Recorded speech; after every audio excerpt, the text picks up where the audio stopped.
Morning student. सबसे पहले आपको हाई स्कूल एग्ज़ाम पास करने के लिए मुबारकबाद। उसके बाद आप हमारे विद्यालय में आए और कॉमर्स स्ट्रीम में आए, इसके लिए आपको बहुत बहुत धन्यवाद।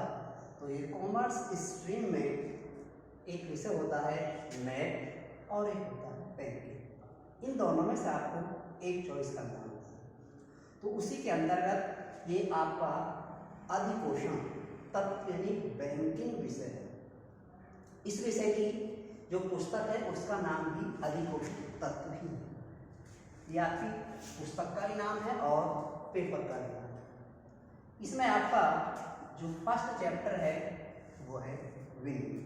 तो आज हम जो आपसे डिस्कस करेंगे यह आपको बताएंगे केवल विनिमय के बारे में ही बताएंगे। सबसे पहले हम लेते हैं कि विनिमय का अर्थ क्या होता है। विनिमय का अर्थ,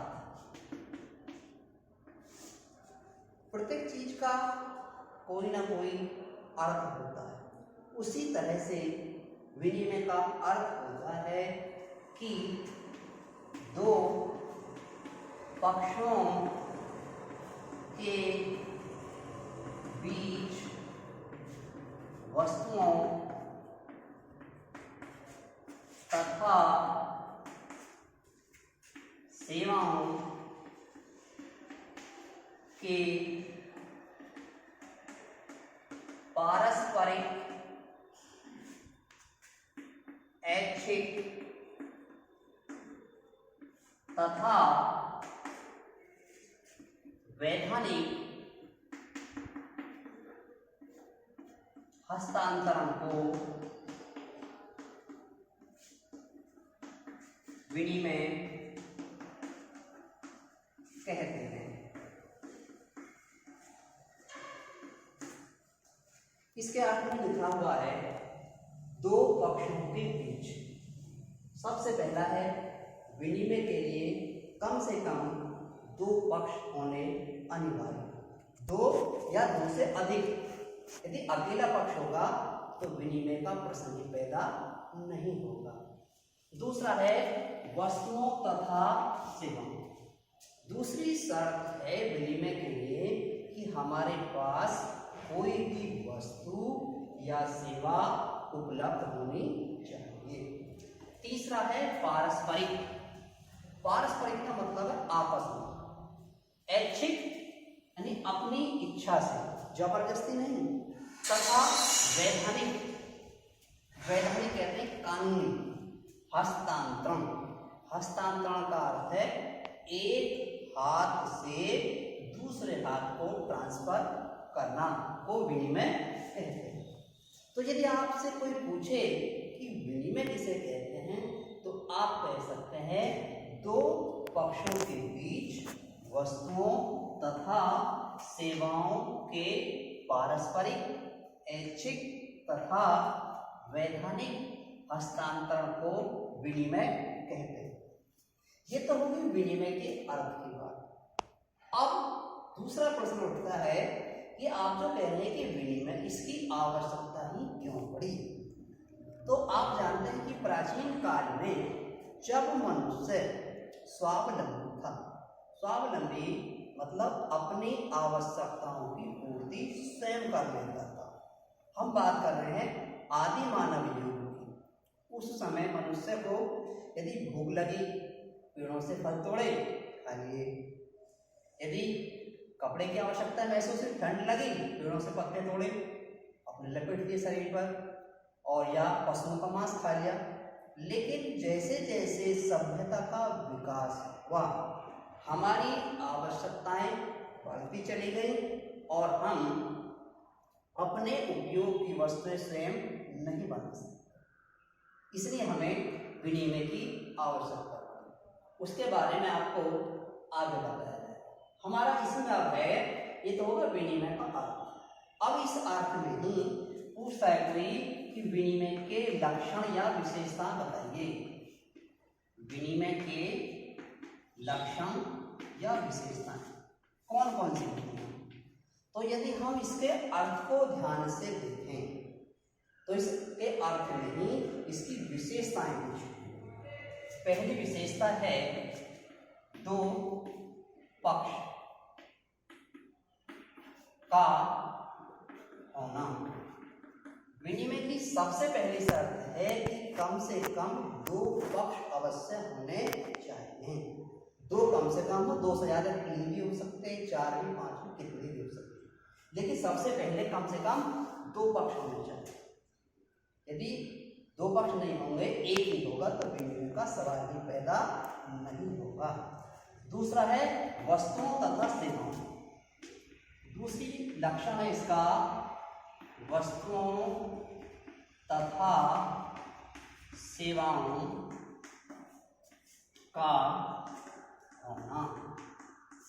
विनिमय के लिए दूसरी आवश्यक शर्त है कि हमारे पास कोई भी वस्तु हो या सेवा हो। वस्तु होती है जैसे आम है, अमरूद है, गेहूं है, चावल है, कुर्सी है, मेज है, कुछ भी हो सकती है।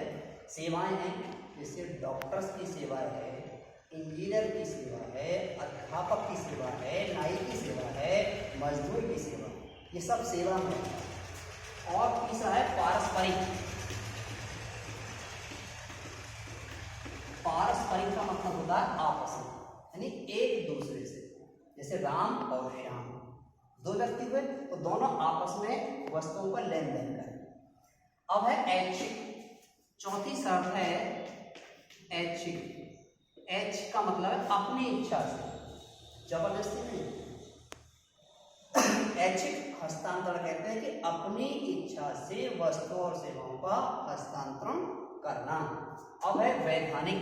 पांचवी शर्त है वैधानिक। वैधानिक का मतलब है कानून सम्मत, यानी ऐसा काम जो लीगल हो, कानून सम्मत हो, उसके वैधानिक हस्तांतरण। हस्तांतरण है एक हाथ से दूसरे हाथ को ट्रांसफर करना, को हम विनिमय कहते हैं। तो ये आपके विनिमय के लिए कम से कम 5 लक्षण या 5 विशेषताएं होनी अनिवार्य हैं। तो अभी तक आपको विनिमय का अर्थ और विनिमय के लक्षण बताए। आगे हम लेते हैं विनिमय के प्रकार।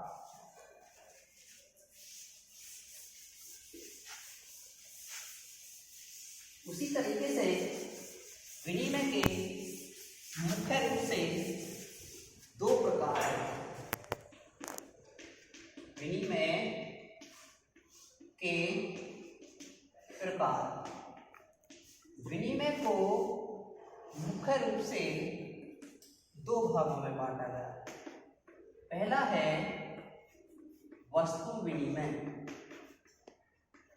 और दूसरा है मुद्रा विनिमय। सबसे पहले हम लेते हैं कि वस्तु विनिमय क्या होता है। तो सबसे पहले हमने आपको विनिमय का अर्थ बताया। उसी अर्थ में केवल एक शब्द और बताएंगे तो वो हमारा वस्तु विनिमय होता है। वस्तु विनिमय का साधारण शब्दों में अर्थ है एक वस्तु के बदले में दूसरी वस्तु प्राप्त करना ही वस्तु विनिमय कहलाता है।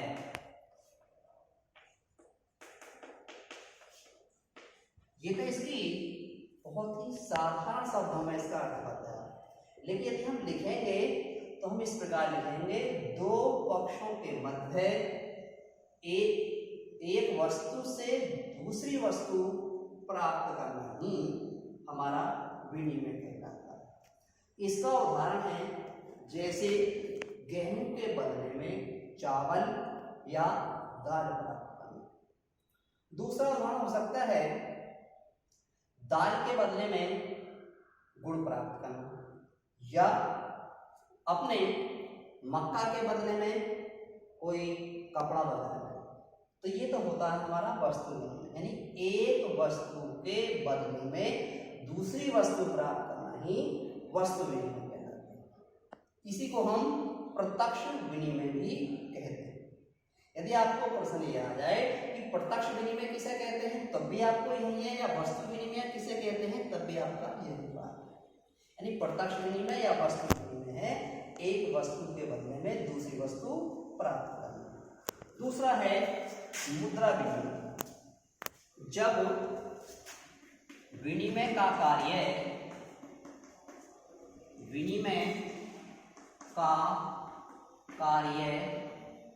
मुद्रा कहते हैं धन के माध्यम से किया जाता है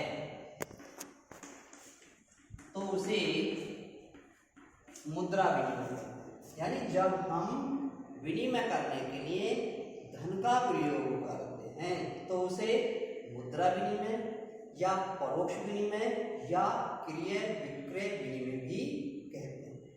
जैसे यदि आपके पास बहुत अधिक मात्रा में गेहूं है तो आप उस गेहूं को बाजार में बेचकर धन प्राप्त कर सकते हैं। तो जब आप बाजार में बेचकर धन प्राप्त करेंगे तो वो हुआ आपका मुद्रा विनिमय। लेकिन आप उसी गेहूं से किसी दूसरे व्यक्ति से चावल या दाल प्राप्त करेंगे तो वो हुआ आपका वस्तु विनिमय। केवल यही अंतर है, ठीक है।